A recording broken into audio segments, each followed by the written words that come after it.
Istilah sumber hukum berarti mempunyai dua kata, yaitu sumber dan hukum. Jadi yang pertama itu kita akan melihat arti dari sumber. Sumber berarti tempat atau sumber asal-usul hukum positif yang dijadikan bahan untuk penyusunan peraturan perundang-undangan. Sumber hukum terdiri dari sumber hukum tertulis dan tidak tertulis.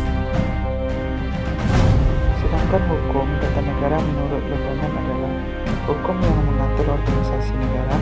Jadi, sumber hukum tata negara adalah sumber asal-usul dari mana hukum tata negara itu berasal, apakah dari hukum tertulis atau tidak tertulis.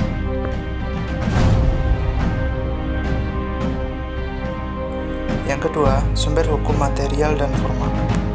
Pertama yaitu sumber hukum material. Sumber hukum dalam arti material ialah merupakan suatu sumber hukum yang ditentukan suatu isi hukum. Bagi para sarjana hukum yang paling penting ialah sumber hukum dalam arti formal sebagai landasan yuridis.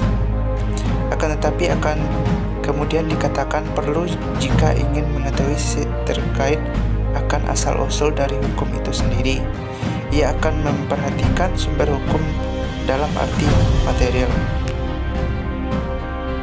Yang kedua yaitu sumber hukum tata negara formal. Sumber hukum tata negara formal adalah secara sederhana merupakan sumber hukum yang dapat dilihat dari segi bentuknya, seperti hukum perundang-undangan ketatanegaraan, traktat, doktrin, konvensi, dan hukum adat ketatanegaraan. Selanjutnya yaitu sumber-sumber hukum tata negara. Yang pertama, undang-undang.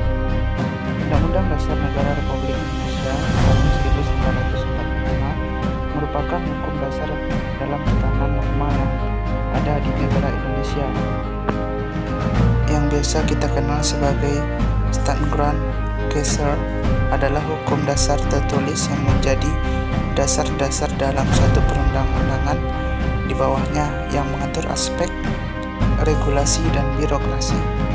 Yang kedua yaitu jurisprudensi. Jurisprudensi merupakan keputusan hakim terdahulu yang sering diikuti dan dijadikan dasar keputusan oleh hakim kemudian mengenai masalah yang sama.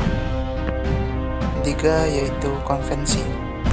Secara sederhana, konvensi merupakan suatu kebiasaan yang mana perbuatan manusia yang sama dan tetap dilakukan secara terus-menerus pada sesuatu hal yang sama.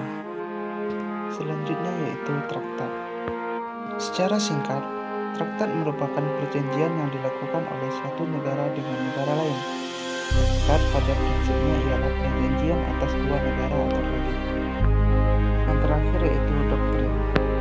Sudikno Martokusumo berpendapat bahwa doktrin adalah pendapat para sarjana hukum yang menjadi sumber hukum dan tempat hakim dapat menemukan hukumnya.